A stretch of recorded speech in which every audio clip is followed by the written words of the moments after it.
So, it was recently Terranigma's birthday. And all kinds of people are talking about how great Terranigma and Soul Blazer and Illusion of Gaia. And as a consequence of that, Act Razor. And just that weird, truly weird is the foremost word to describe what Quintet does. But they're always very emotionally charged with such genuine melancholy that there's always so much about the games that just sticks with you. There's something so unabashedly and unashamedly human about certain elements of what Quintet does that it just, you know, maybe you don't just remember it. Maybe it changed a whole part of you. I mean, Terra Enigma then certainly changed a lot of people with that ending.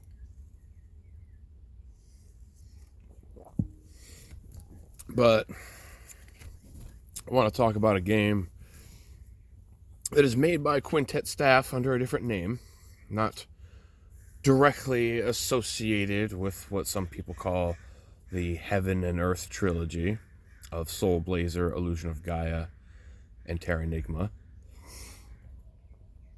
But I've always felt that, creative types, especially in groups, they tend to just make the same game over and over with uh, different gameplay, different elements, and all that. But uh, there's always that same vibe that is persistent throughout them. I just finished Breath of Fire 3 recently, and just same vibes throughout so many Breath of Fire games. And to me, it is a crying shame. 2 minutes in, I preamble way too much, because it's content, whatever, I guess. But the last game that the creative influencers from Quintet, the last game that they went on to really make together is one of my favorite, highly underrated, never talked about, even amongst people who love Terranigma and all that, is the Granstream Saga.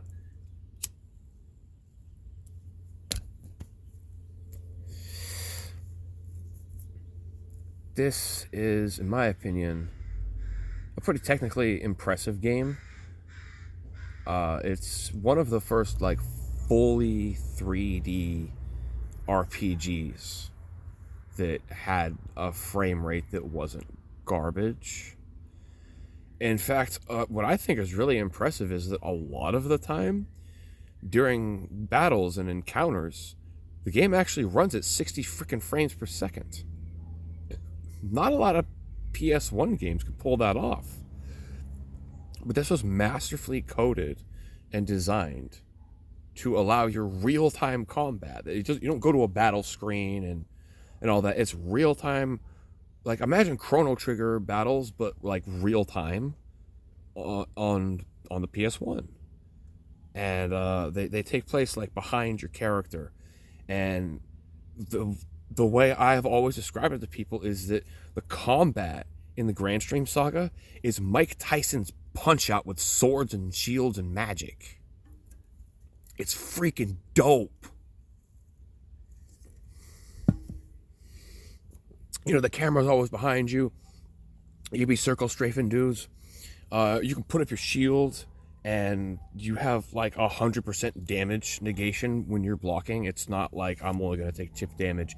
It's no, I'm blocking. I'm not taking damage. So there's a lot of skill shot player expression in this game, and you're gonna need to learn how to not take damage because you don't have a lot of health, and you have a weird HP system in this game. You have, well, maybe it's not weird if you've played some other games, but you have hit points and then you have LP, you have life points. Okay, and it's like it's easier to recover HP than it is to recover LP. Like when you lose an HP bar, your top bar, and that goes blank, you lose a tick of LP. When you run out of LP, you die. Don't die. But LP is harder to recover. So like if you take like a ton of damage, it's like, oh man, I actually got hurt. And just like putting a medical herb on this is only going to heal me so much, because medical herbs don't like heal your life points type deal. So don't take so much damage in a single encounter to where you're going to be losing life points. But then you have like the Metroidvania style thing where it's like exploring and all that other crap. You can find LP upgrades, and then you find HP upgrades. So it's like, okay, at the beginning of the game, let's say you have freaking 1 hit point and 4 life points. So you're a weak little baby. So like if you get hit really hard twice in a row, you've now suffered an injury, and just minor healing isn't gonna fix your LP loss. And I love that concept, because then it's like, oh, I got a max HP upgrade, so now I can get hit 2 times per life point. And that duality of health points, we've seen it done before in Beyond the Beyond. You've seen it in Saga Frontier, but I think it's done best in the Granstream Saga. This is one of my biggest complaints about games, is that like, oh, I got the dragon stomped on me, breathed fire on me, chewed me in its mouth.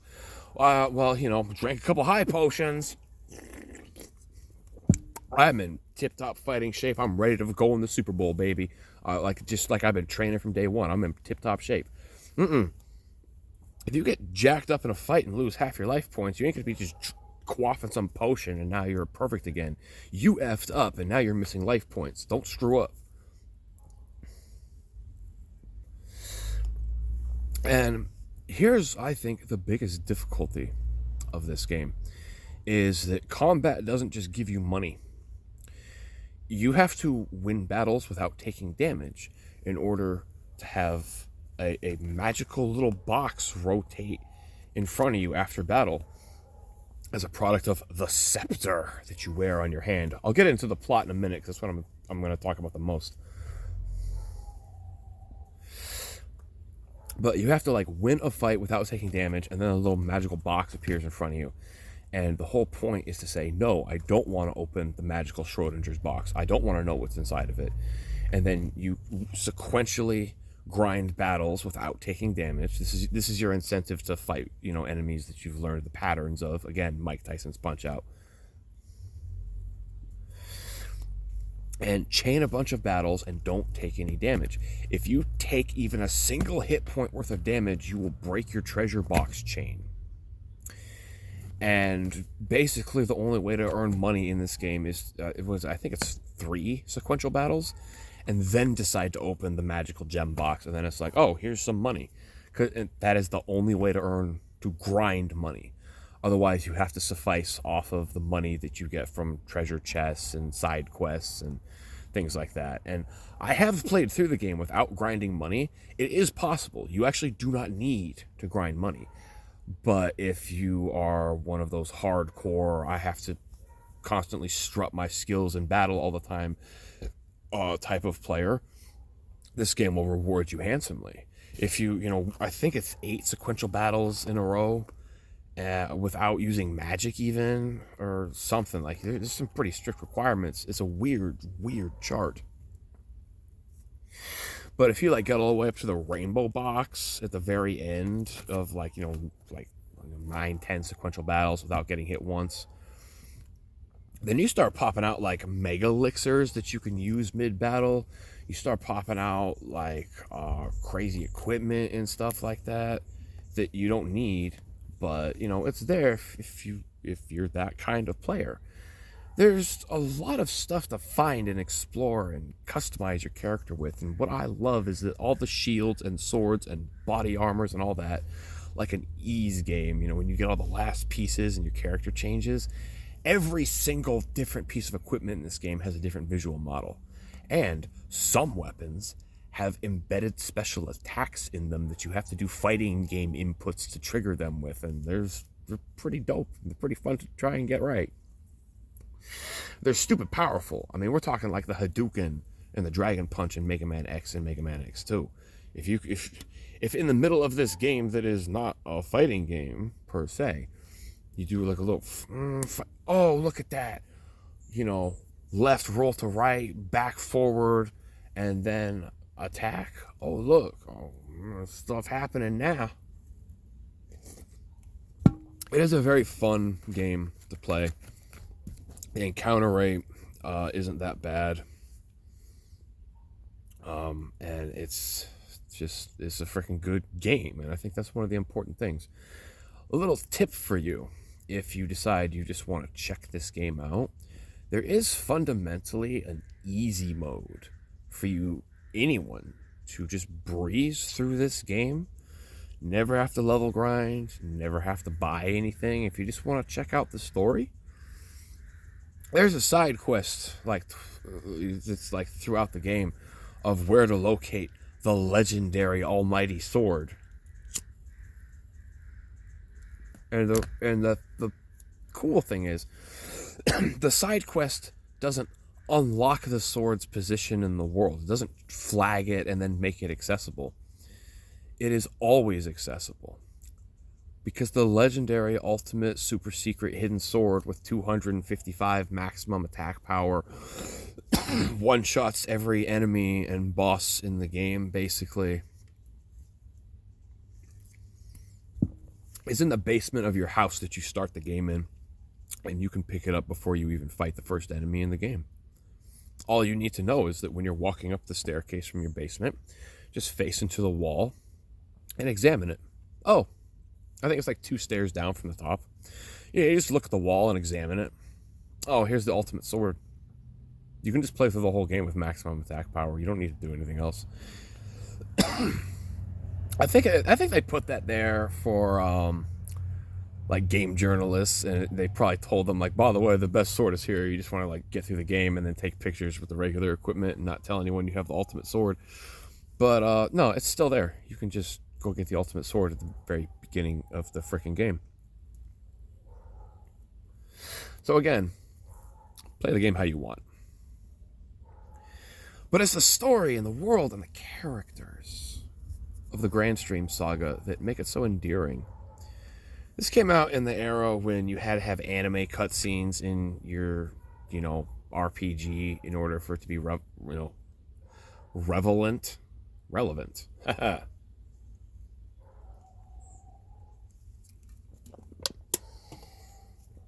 And of all the opening cutscenes of PS1 RPGs, I mean, Xenogears is the number one. That one's just, you can't get better than that.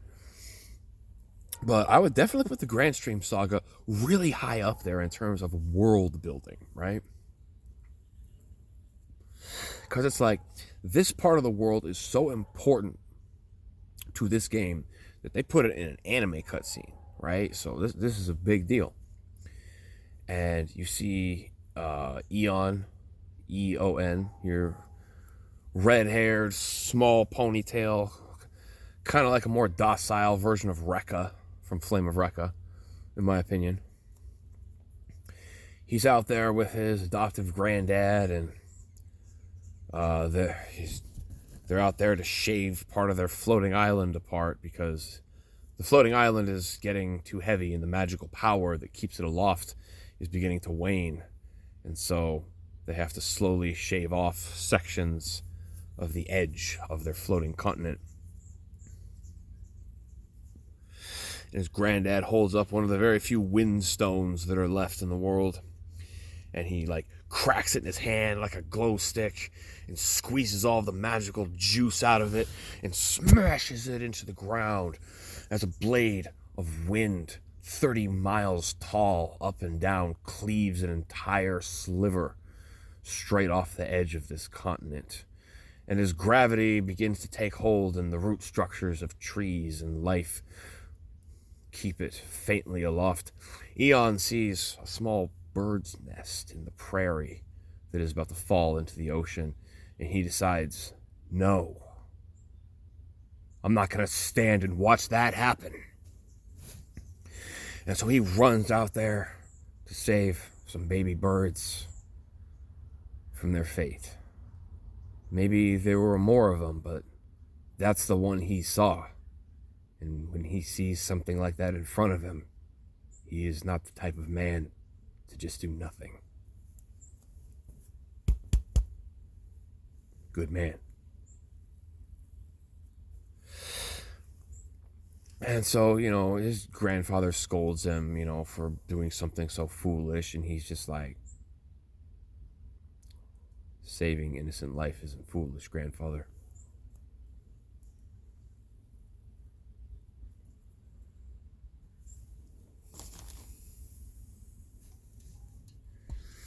And, that's kind of like the moral of this story.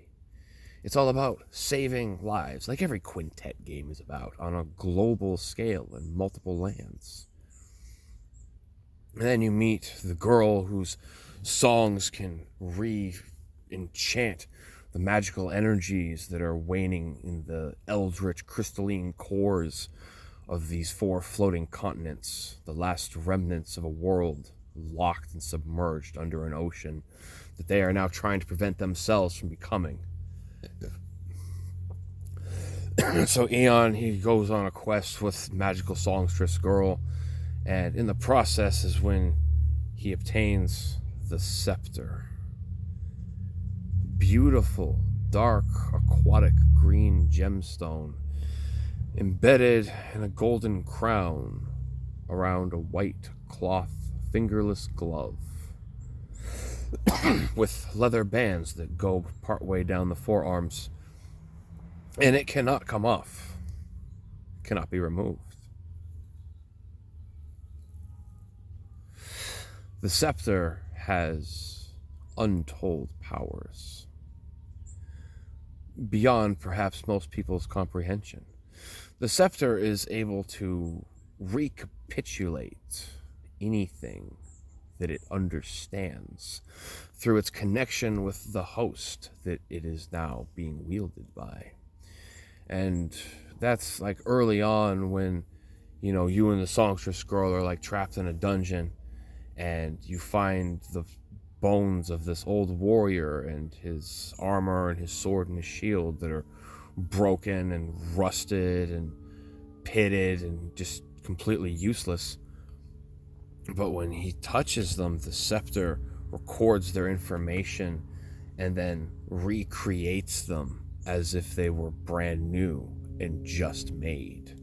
And that's how you get your first set of armor and armaments and all that, is the scepter recreates these ancient, ruined pieces of rusted, brittle crap, and it makes them new again. And that's like how a lot of the puzzles in this game end up getting solved. Like one of the early puzzles you do is that, it's like, oh, the old like keystone to open this Aztec, fortress has been broken into like 20 pieces by weathering and erosion over the years. Well, I touched it with the scepter and I just made a new one that's brand new, and now we can go inside because we solved the puzzle. You do all of this constantly. The scepter is like the crux of this entire plot.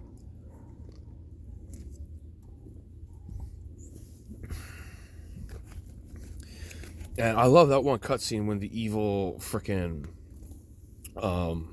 he's just like Zex from Gundam Wing, Char from Gundam. He's just wearing the mask, that kind of villain.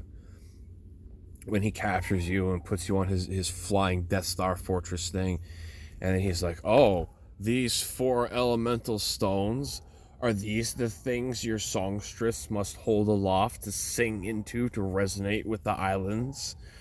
Well, too bad, because I am a dick and I want everything to be destroyed. So he just drops them, these ancient brittle things, on the ground, and then stomps them into a million pieces of scattered prismatic rainbow glass. And then he laughs and he gets aboard his villain airship, and he's like, well, you're not going to oppose me anymore. I'm not going to bother killing you because I want you to live in despair, because I'm a real dick. And then everyone is like, oh no, everything's going wrong. We can't save the islands anymore. And then Eon's like, yo, is all the Imperialists gone? They ain't around here no more? All right, watch this. Bro, look, I made 4 more of them. Did you guys forget what my scepter can do? Nothing's going to stop me, bro. It's an interesting game. Like, honestly.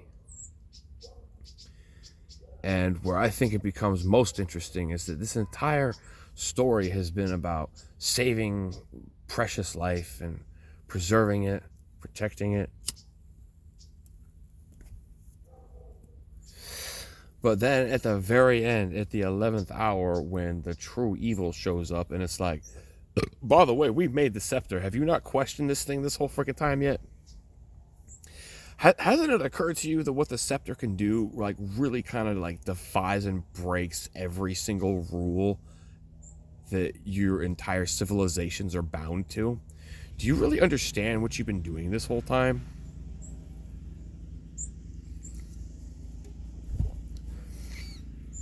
The scepter is one of the most evil things that could ever exist. Has that not crossed your mind that what you are doing with this thing is maybe actually wrong and perhaps bad? Have you considered what will happen if you show what this thing can do and everyone learns about it, and then when you're dead and gone, someone takes it from you? What do you think they're going to do with it? Do you understand what you've been doing this whole time or not? And after this game gets your mind and the lore, gets you so acclimated to this notion where nothing's going to be destroyed, we're going to save everything. At the very end, and the whole time, it's been like, you know, putting this, like, you know, dating sim thing in your face where it's like, well, do you like the songstress girl or do you like the hardcore tomboy military girl? Like, which one of those girls do you like better? You know, man, which one of them you want to give the box of candy to? Which one do you want to take on? Which one do you want to go sit on the park bench with? You know, Japanese video game things. And then at the very freaking end,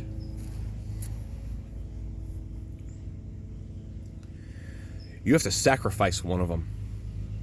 And they're not coming back. You don't just get to bring life back.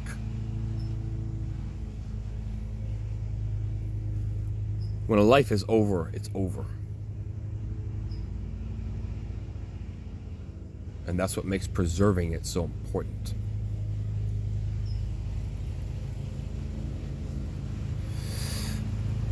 And I think that that is a super lit, amazing narrative. And the way this game portrays it with so much heart and genuine honesty is something that I think is sorely missing from all forms of media in our current age. Granstream Saga is a 50 out of 10 game for me. It is legendary. It is one of the best games ever made, and it does not get the recognition that it deserves.